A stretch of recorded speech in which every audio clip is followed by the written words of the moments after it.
Health group, அதாவது உடல்நலம் சார்ந்த விஷயங்களை பகிர்ந்து கொள்வதற்காக உருவாக்கப்பட்டது. இது உருவாக்கப்பட்டதுக்கு ஆலோசனை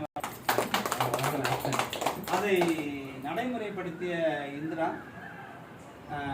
நன்றி. இதற்கெல்லாம் செய்கிறதுக்கு காரணமாக இருந்த, இதுக்கு கீழ் உள்ளன்னு சொல்ல முடியாது, இதில் உடன் இருந்த அனைத்து உறுப்பினர்களுக்கும் நன்றி. இல்லை இந்த உடல்நலம் சம்பந்தமான இந்த குழுவில் வந்து இதை செஞ்சு ஆகணும் அப்படிங்கிற கட்டாயத்தின் பேர் கிடையாது. அவருடைய இன்வால்மெண்ட்டு, அதாவது தன்னார்வத்தில் செஞ்சு 100 நாள் தொடர்ச்சியாக நடந்து ஒரு இலக்கை அடைந்தது பிரின்ஸ் குரோனிகா. அவருக்கு வந்து பாராட்டுதலை தெரிவிக்கணும்.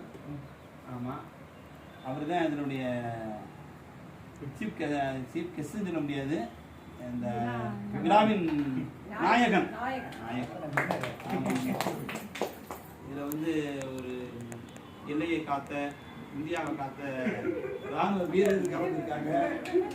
இப்போ பிரசன்ட்ல இருக்கிற இராணுவ வீரருடைய மனைவி கலந்துருக்குறாங்க. உடல் நலம் சார்ந்த விளக்கங்களை கொடுக்கறதுக்கு ஆமாம் கோயிலா மேடம் வந்திருக்கிறாங்க. இந்த பிரின்ஸ் நடைபயிற்சிக்கு உறுதுணையாக இருந்த அவருடைய துணைவியார் குரோனிகா. ஆமாம் ஆமாம் அப்படின்னு சொல்லணும். அது உடனிருந்து நாங்கள் சும்மா மாவட்டத்தில் தெரிய கொண்டு போனாங்க. ஆமாம், அதனால் இந்த நிகழ்ச்சியை சிறப்பிக்கணும். எல்லாரும் வந்து அவங்களுடைய கருத்தை சொல்லிக்கிறணும். ரோஸ் மிஸ் வந்து இதில் என்னன்னா அவ்வப்பொழுது, அதாவது அப்பப்போ வந்து கைடு பண்ணக்கூடியவங்க. அவங்க வயது முதிர்ச்சினா அவங்களுக்கு என்ன செஞ்சாலும் எனக்கு முழுசாக தெரியலை. இருந்தாலும் இந்திராவுக்கு சப்போர்ட்டாக இருக்கான்னு மட்டும் தெரியும். எனக்கு சப்போர்ட்டாக தெரியல, இந்திராவுக்கு சப்போர்ட்டாக இருக்கு. அது மாதிரி கைடு பண்ணுறாங்க. ஆமாம், ஏன்னா அவங்களுக்கு முழுசாக தெரியாதனால சொல்ல முடியலை அவங்களுக்கு. ஏன்னா எந்திரிச்சோன்னே நம்ம கிளம்ப எங்க நீங்கள் போங்க, போத நீங்கள் போங்க, நடங்க போங்க. ஏன்னா அவங்க நிம்மதியாக தூங்கணும்ல. அதனால என்னுடைய நலத்துல வந்து ரொம்ப நீங்க நடங்க அப்படின்ட்டுவாங்க. அவங்க எங்க போனாங்கன்னு ரூபா கண்டுக்க மாட்டாங்க. உடல்நலம்ங்கிறது வந்து நம்முடைய, எனக்கு தெரிஞ்ச விஷயம் என்னன்னா, உடல்நலம் அதாவது உச்சந்தலையிலிருந்து உள்ளங்கால் வரைக்கும் இருக்கக்கூடிய விஷயம் வந்து நம்ம கணுக்காலிருந்து அதுக்கு கணுக்காலு கீழே உள்ள பகுதியை நம்ம எந்த அளவுக்கு சுகாதாரமாக வச்சுக்கிறோமோ அதன் அடிப்படையில் தான் அவங்க முழு உடலும் ஆரோக்கியமாக இருக்குன்னு நான் கேள்விப்பட்டிருக்கேன். அதனால காலுக்கு யாருமே முக்கியத்துவம் கொடுக்க கிடையாது. எத்தனையும் சோப்பை முகத்துக்கு தேய்ப்போம், உடலுக்கு தேய்ப்போம், அதோட முடிச்சுக்கிடுவோம். சாயந்தரம் வந்து முழுசாக குளிச்சுக்கிடுவோம்ட்டு கூட போயிருக்கோம்.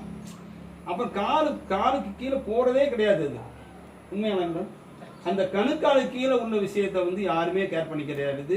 கால் உள்ள நெகத்தை கூட வெட்டுறதுக்கு இது வந்து கையில் உள்ள நெகத்தை வெட்டுறதுக்கு கேர் பண்ணுவோம், கால் உள்ள நெகத்தை வெட்ட மாட்டோம். அது கால் உள்ள நெகம் இருந்தால் என்ன பண்ணுவோம், ஒரு கல்லில் தடுத்துச்சுன்னா அது பெரிய சம்பவத்தை தான் உருவாக்கும். அதனால் அந்த கணுக்காலு கீழே உள்ள பகுதியை சுகாதாரமாக வைத்து கொண்டால் உடல்நலம் முழுமையாக இருக்கும்னு ஒரு சிறிய செய்தியை சொல்லி அடுத்த நிகழ்ச்சி தொடங்குறதுக்கு முன்னாள் இராணுவத்தினர், பின்னால் ஈபி இல்லை,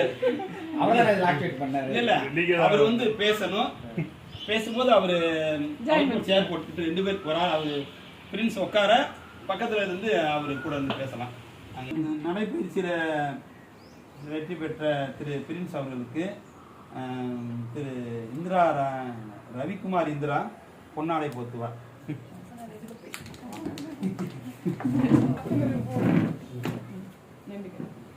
சரிதான், சரி.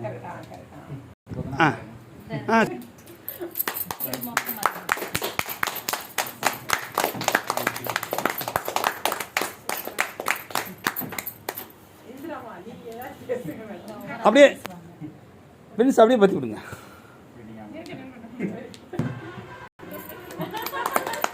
வெட்கப்படக்கூடாது.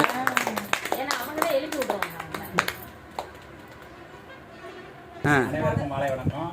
இந்த மாலை பொழுதில் எல்லோரும் எதுக்கும் கூடியிருக்கோம்னு எல்லாத்துக்குமே தெரியும். காலையிலேயே சுந்தரம் சார் அவர்கள் வந்து மெசேஜ் வந்து போட்டுவிட்டார். இன்னும் நிறையா பேர் வந்து கலந்துக்கிறல. இருந்தாலும் நம்மளுடைய இப்போ கலந்துக்கிறவங்க ப்ரெசெண்டாக இருக்கிறவங்களுக்கு மட்டும் நம்மளா டிசிஷன் எடுத்து பேசிக்கலாம். இதில் வந்து பிரின்ஸ் வந்து ரொம்ப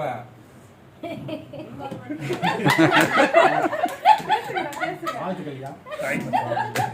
இப்போ வரைக்கும் நான் அவருக்கு வாழ்த்தை சொல்லலை. டெய்லி வந்து காலையில் 4 மணிக்கெலாம் நடப்பார். ஒரு நாள் சொன்னேன் 4 மணிக்கெலாம் வேண்டாமையா, இந்த பக்கம் வந்து ரோட்டில் வந்து ரொம்ப இன்சிடென்ட் நடக்குது, அதனால் நீ இந்த சைடே நட, அந்த பக்கம் வேண்டாம் அப்படின்ட்டு அப்புறம் அந்த பக்கம் போகிறதே விட்டுட்டார். ஒரு 1 மந்த் அந்த பக்கம் கண்டினியூ பண்ணிட்டியா அந்த பக்கம் போயிட்டு இருந்தார். ஆனால் காலையிலையும் சாயங்காலம் நடந்துக்கிட்டு தான் இருப்பார். நானும் நடக்க மாட்டேன், ஏன்னா நம்ம முட்டிலாம் தேஞ்சு போச்சு. ஆர்மிலே பாதியெல்லாம் கிரீஸ் எல்லாம் வெளியே எடுத்து விட்டாங்க, அதனால் நம்மளுக்கு சரியாக போயிடும். ஆனால் ரொம்ப வெயிட்டை குறைச்சிட்டாரு. எவ்வளோ வெயிட் குறைச்சிருப்பார்?